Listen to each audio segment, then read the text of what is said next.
오늘 다시 한번 이렇게 오늘 예배에 참여하신 여러분들을 환영하고 축복합니다. 제가 오늘 예배를 드리면서 참 걱정이 많았어요. 아침에 일어날 때 큰일이다, 에어컨 안 되면 어떡하지. 어제 밤까지 우리 신영수 장로님이 어떡하죠, 내일 예배 못 드리면. 그래서 아침에 일어나자마자 새벽에 에어컨을 다 체크를 해봤어요. 근데 4층하고 5층은 이미 에러가 난 상태라서 건들면 안 돼서 실외기를 다 꺼놓고 가동을 하진 않았습니다. 근데 본당이 어제 됐었는데 오늘 혹시 에러가 날까봐 다 켜본 거예요. 그런데 다행히 처음에 잘 돌아가는 거예요. 그래서 정말 다행이다. 그런데 갑자기 뒤에 사인이 뜨는 거예요.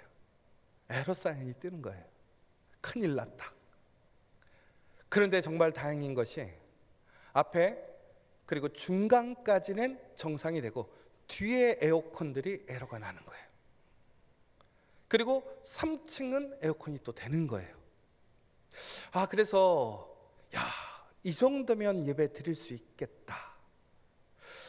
그런데 여러분, 만약에 오늘 우리가 에어컨이 안 나왔다면 오늘 예배 어떻게 해야 됐을까요?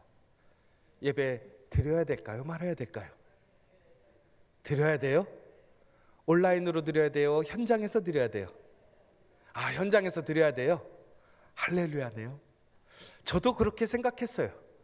더워도 드려야지. 그런데 여러분, 더워도 드릴 수는 있는데 여러분, 그러면 예배가 기쁘시겠어요? 안 기쁘시겠어요? 이거는 좀 다른 문제인 것 같아요. 예배를 드려야 될까 안 드려야 될까와 오늘 그런 환경 안에서, 좋지 못한 환경 안에서 예배를 드릴 때 기쁠 것인가 기쁘지 않을 것인가는 다른 문제인 것 같습니다. 그런데 저는 아무리 더워도 오늘 이 자리에서 드리는 예배가 기쁘다고 생각합니다. 왜 그러냐면 여러분, 우리가 이 자리에서 기쁜 이유는 이 자리에 에어컨이 더 시원하거나 장소가 넓어서 이 자리에 와서 기쁜 것이 아니잖아요. 오늘 우리가 이 주일 이 자리에 나와서 기쁜 이유는 우리가 오늘 믿음의 사람들이 함께 이 자리에 모여서 하나님께 예배 드릴 수 있는 것이, 예배 드리는 것이 기쁜 것이잖아요. 여러분, 그런데 우리는 오늘 우리의 삶 속에서 그 기쁨을 잃어버릴 때가 너무나 많아요. 여러분, 지난 한 주간 여러분의 삶을 돌이켜 보십시오. 여러분, 사람마다 다를 거예요. 정말 기쁨이 충만한 한 주간을 보내신 분들도 있을 거고, 어느 때는 기뻤다가 어느 때는 기쁘지 않았다가, 또 어떤 분들은 한 주 내내 근심과 걱정으로 기쁘지 못할 수도 있습니다. 특별히 오늘 아침까지는 기분 좋았다가 한 사람의 말 한마디, 어떤 행동 하나 때문에 그 기쁨을 잃어버리기도 합니다. 그런데 오늘 바울은요, 이렇게 얘기하고 있습니다. 너희는 내 기쁨이다. 여러분, 바울이 어디에 있냐면 감옥에 있습니다. 그의 환경은 좋지 않고, 그는 아무것도 할 수 없고, 너무나 어둡고 습기차고, 우리 여름으로 치자면 너무나 덥고 불편한 곳에 갇혀 있습니다. 그는 자발적으로 어찌 보면 그 고난에 참여하게 된 것이지요. 그런데 그것이 짧지 않습니다. 그리고 그에게 무엇인가 내일 그는 자유로워질 것이라는 약속을 주지 않고 있습니다. 그런데도 불구하고 오늘 그는 기쁘다라고 얘기하고 있습니다. 더 나아가서는 너희가 나의 기쁨이다. 그러면서 오늘 그들에게 얘기를 하는 거예요. 내 말을 좀 들어라. 그리고 주 안에서 서라라고 얘기를 하고 있습니다. 여러분, 오늘 바울이 얘기하는 그 기쁨은 우리가 흔히 얘기하는 감정적인 기쁨이 아닙니다. 환경을 통해서 얻게 되는 짧은 기쁨이 아니라는 거예요. 여러분, 바울은 오늘 그렇게 열악한 상황 속에서 우리가 세상적으로 얘기하면 기쁠 수 없는 상황 중에도 기쁨을 얘기하고 있습니다. 그렇다면 어떻게 바울은 이렇게 기쁠 수 있느냐라는 거예요. 왜 바울의 기쁨은 끊어지지 않을까요? 분명히 기쁘지 않은 상황입니다. 기쁘지 않은 조건이고, 그리고 그에게 기쁨을 약속해주는 무엇인가가 보장되어 있지 않습니다. 그런데 그의 기쁨이 어디서 오느냐? 그의 시선에서 오더라는 것입니다. 그럼 우리는 기쁨을 외부적인 환경에서 찾습니다. 혹은 무엇인가 특별한 이벤트라고 생각합니다. 좋은 일이 생기면 기쁘고 나쁜 일이 생기면 슬프다고 생각하게 되지요. 그런데 오늘 바울의 그 기쁨은 그의 시선에서 오게 되는데, 그가 무엇을 보고 있느냐가 중요하더라는 것이죠. 결국은 오늘 바울을 통해서 우리가 하나님 안에서 얻는 기쁨이라는 것은 우리가 무엇을 바라보고 있느냐에 따라서 우리에게 기쁨이 있느냐 없느냐가 결정되더라는 것입니다. 결국은 여러분, 사람은요 보는 대로 되는 것 같아요. 여러분, 우리 아이들에게 아무리 이야기해도요 안 듣거든요. 그런데 보여지면 따라하더라고요. 여러분, 제가 서울 사람 같으세요? 시골 사람 같으세요? 생긴 건 서울 사람이죠? 아니에요? 시골 사람이에요? 근데 제가 한 번도 서울을 떠나 산 적이 없어요. 캐나다에 살 때 빼놓고는. 저는 용산구 후암동에서 태어나서 평생을 용산구 후암동에 살다가 마포로 처음 이사 왔어요. 그러니까 제가 서울에서 살아봤자 용산구 마포가 전부예요. 그런데 사람들이 저한테 시골 사람 같대요. 왜 그러냐면 제 말투가 좀 그렇대요. 저보러 충청도 사람 아니냐, 전라도 사람 아니냐 뭐 이렇게 물어봐요. 제가 그런데 한 번도 거기서 살아본 적이 없거든요. 근데 왜 그러느냐, 보고 듣고 자라서 그런 것 같아요. 거기다가 지금 누군가와 같이 살고 있거든요. 그 사람의 영향일 것 같아요. 그러니까 저도 제가 의도적으로 하는 게 아니라 제가 보고 들은 것이 자연스럽게 제 입을 통해서 어떻게 해요? 나오는 거예요. 여러분, 바울이 그 얘기를 하는 거예요. 결국은 우리가 보는 걸 통해서 우리의 말도 달라지고 우리의 생각도 달라지더라는 거예요. 오늘 바울은 그래서 우리에게 이렇게 얘기를 해요. 오늘 세 종류의 사람이 있더라는 거예요. 곁을 보는 사람도 있고, 땅을 보는 사람도 있고, 하늘을 보는 사람도 있더라는 거예요. 그런데 그 세 사람들이 다 다른 방향을 보고 있는데 그들에게 기쁨이 있더래요. 기쁨이 없는 게 아니에요. 곁을 보는 사람에게도 기쁨이 있고, 땅을 보는 사람에게도 기쁨이 있고, 하늘을 보는 사람에게도 기쁨이 있다라는 거예요. 그런데 그 기쁨에 차이가 있더라는 거예요. 기느냐 짧으느냐, 얼마나 지속될 수 있느냐 지속될 수 없느냐. 결국은 우리의 기쁨이라는 것은 결국은 내가 어디를 무엇을 보느냐에 따라서 결정되더라는 것입니다. 여러분, 한번 생각해 보시면 좋겠어요. 여러분들 지금 여러분의 기쁨은 무엇입니까? 여러분 지금 기쁜 이유가 있다면 여러분 무엇 때문에 기쁜지 한번 보세요. 여러분 혹시 지금 기쁘지 않다면 여러분 왜 기쁘지 않은가를 한번 보셨으면 좋겠습니다. 여러분 17절에 이렇게 되어 있습니다. 형제들아, 너희는 함께 나를 본받으라. 그리고 너희가 우리를 본받은 것처럼 그와 같이 행하는 자들을 눈여겨보라. 여러분, 오늘 여기서 주목해야 될 게 바울이 두 가지를 얘기하고 있어요. 첫 번째는 뭐냐면 나를 본받으라고 되어 있습니다. 그리고 더 나아가서는 함께 본받으라고 되어 있습니다. 여러분, 왜 바울은 자기를 본받으라고 얘기했을까요? 여러분, 바울은 자신을 자랑하지 않는 사람이라고 우리는 지난번에 함께 말씀을 통해서 배웠습니다. 그는 그 모든 것을 내려놓았습니다. 자랑으로 여기지 않았습니다. 그런데 오늘 바울은 왜 다른 소리를 할까요? 자신을 본받으라고 얘기할까요? 여러분, 우리는 그러잖아요. 야, 저 너무 교만한데? 야, 자기가 얼마나 잘났다고 자기를 본받으라고 그래. 그런데 바울은 오늘 그가 가진 것을 자랑으로 여겨서 나를 본받으라고 얘기한 것이 아니었습니다. 오히려 그 시대 빌립보 교회는 예수님께서 우리에게 주신 참된 구원과 자유를 오해했습니다. 그의 자유를 방종으로 생각했어요.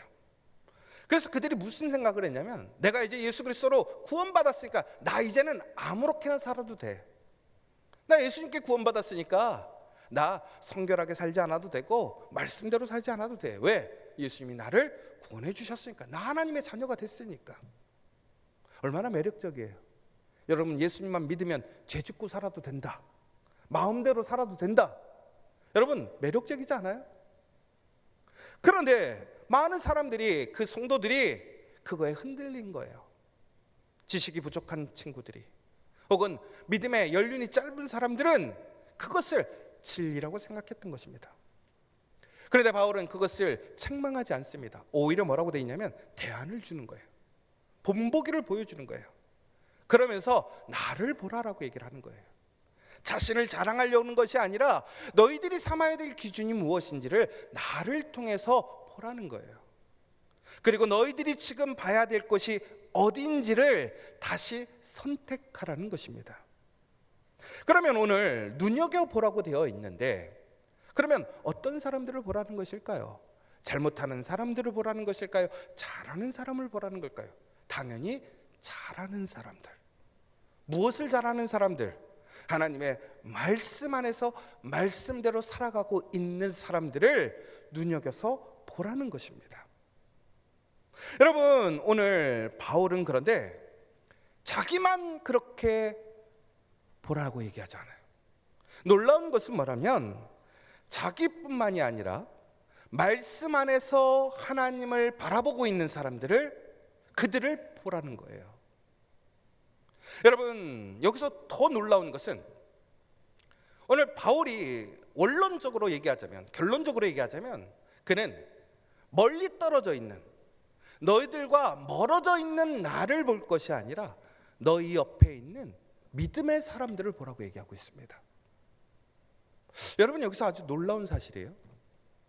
여러분, 오늘 그 빌립보 교회에 지금 많은 믿음의 성도들이 있을 거예요. 거기에는 잘못된 믿음에 있는 성도들도 있고 올바른 믿음에 서 있는 성도들도 있을 것이고, 신앙의 연륜이 깊은 성도도 있을 것이고 낮은 성도도 있을 거예요. 그런데 오늘 바울이 무슨 얘기를 하는 거냐면, 그런데 그 중에서 내가 가장 신앙이 깊고 지식이 높고 내가 신앙의 권위가 있으니까 나를 봐야 돼 라고 얘기하지 않더라는 것입니다.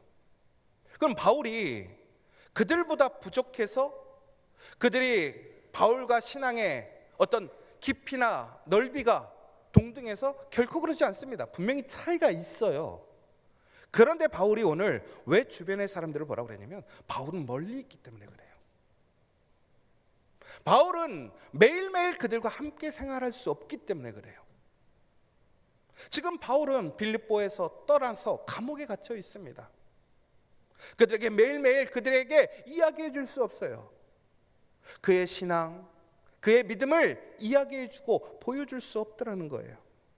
그런데 그 옆에 있는 사람들, 그 믿음의 본이 되는 사람들은 오늘 바로 그 사람들에게 본이 될 수 있기 때문에 오늘 그들을 보라는 거예요.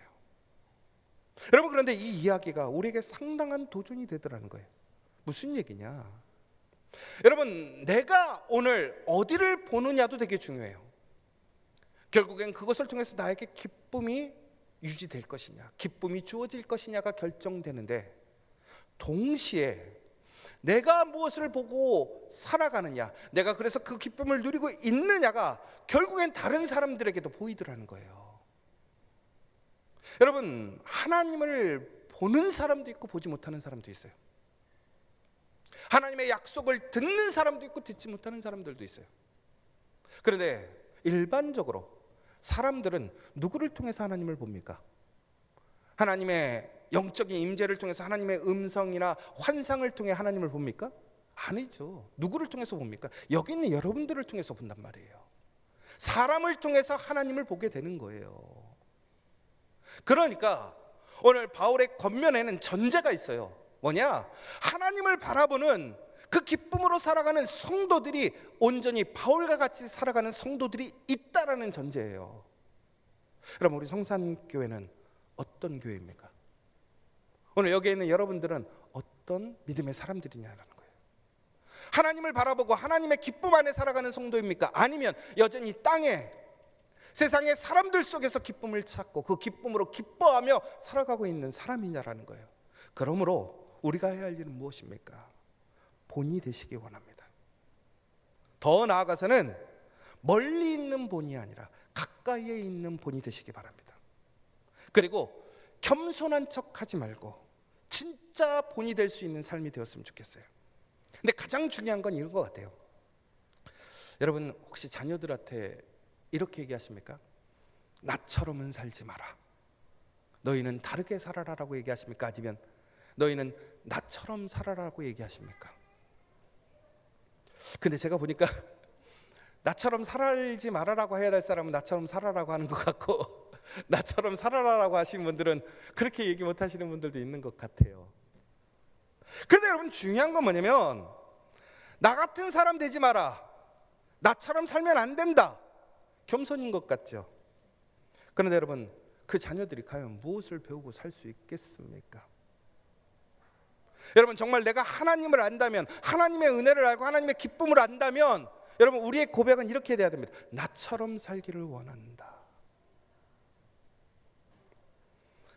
여러분 그렇지 않으면 우리가 신앙생활하는 것이 기쁨이 될 수 없는 거예요. 도전이 될 수 없는 거예요. 여러분 바울의 얘기가 그 얘기예요. 나를 본받으라는 것은 내가 그렇게 기쁨으로 사는 것을 너희들이 누렸으면 좋겠다라는 거예요. 너희들이 그 기쁨의 은혜를 누리기를 원한다라는 거예요. 그러니까 결국은 나를 본받으라고 하는 것은 교만이 아니라 책임이라는 것입니다. 여러분 그런데 여러분 그 옆에 있는 사람들을 눈여겨보는 것이 왜 나에게 기쁨이 될 것이냐.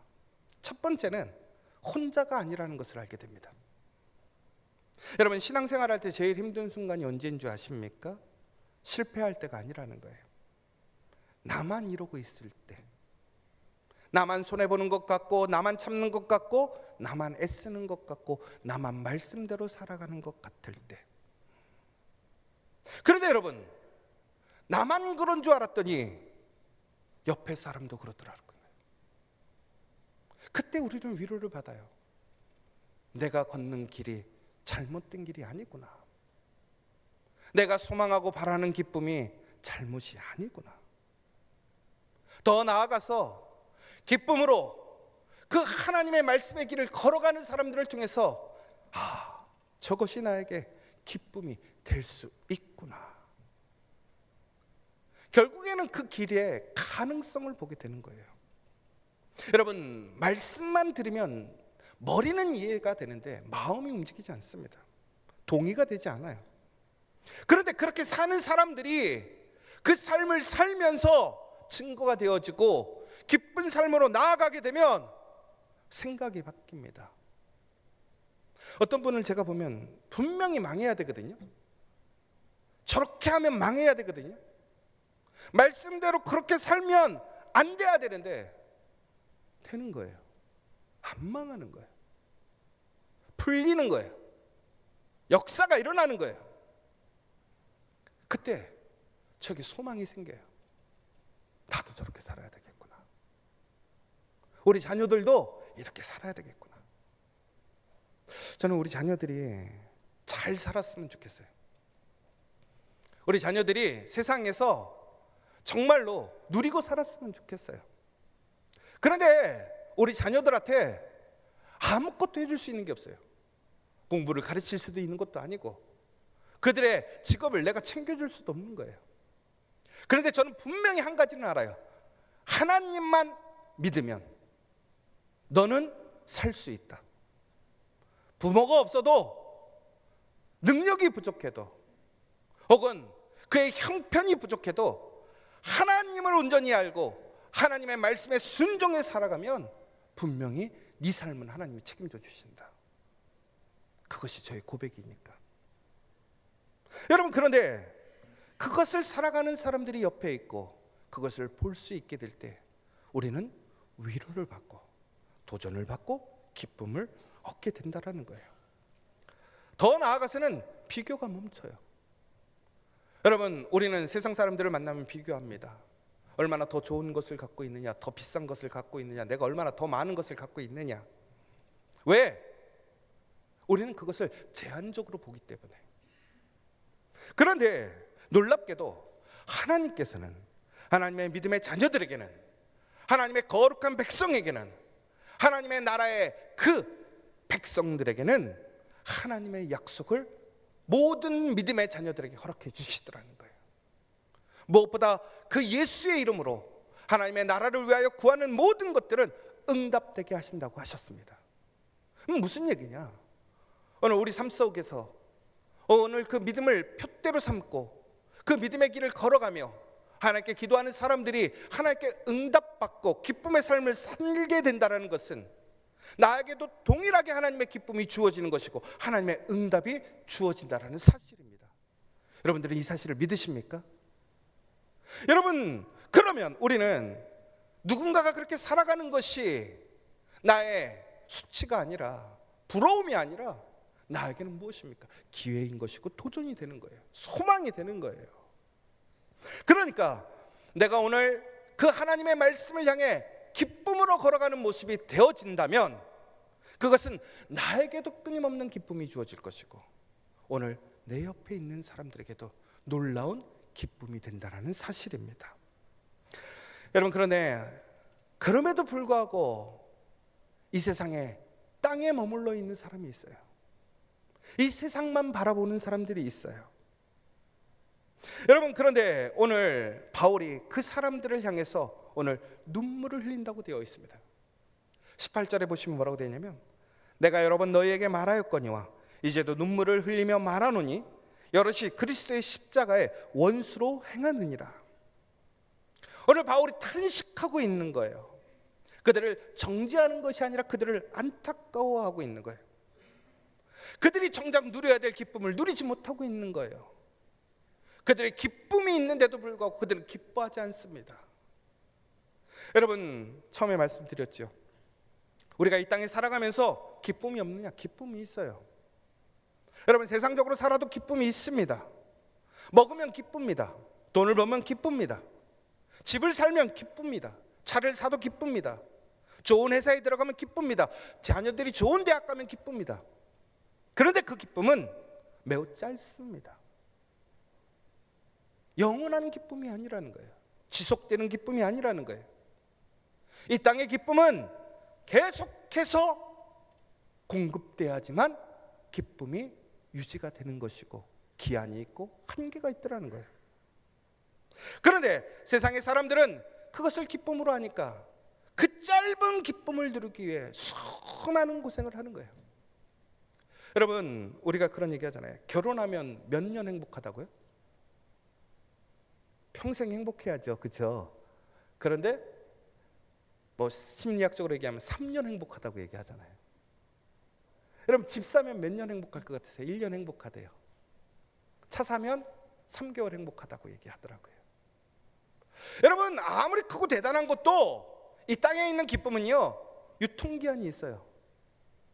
그리고 지속적으로 공급이 돼야죠. 바로 여기서 우리는 좌절감을 느끼는 거예요. 여러분, 지속적으로 그렇게 공급할 수 있는 사람이 있습니까? 얻을 수 있는 사람이 있습니까? 그런데 그런 걸 다 가져도 채워지지 않는 기쁨이 있더라는 거예요. 여러분, 우리의 입맛대로 우리의 그러한 감정, 우리의 욕구를 채우는 그것을 우리의 신은 배라고 얘기하고 있습니다. 결국은 우리는요, 감각적인 기쁨을 추구하게 되는데 그것이 인간의 본연의 모습인데 그것은 매우 제한적이고 일시적이라는 것이죠. 그리고 더 나아가서는 우리는 진정 기쁨으로 여겨야 될 것은 기쁨으로 여기지 않고 그 한계가 있고 제한적인 것은 기쁨으로 여기고 있더라는 거예요. 결국에는 오늘 바울이 뭐라고 그랬냐면 땅의 일을 생각하는 사람들이라고 생각되어 있습니다. 끊임없이 그 땅에 모든 힘과 에너지를 쏟아붓고 있더라는 거예요. 왜 그렇습니까? 그것만이 그들에게 기쁨을 줄 수 있다고 생각하니까.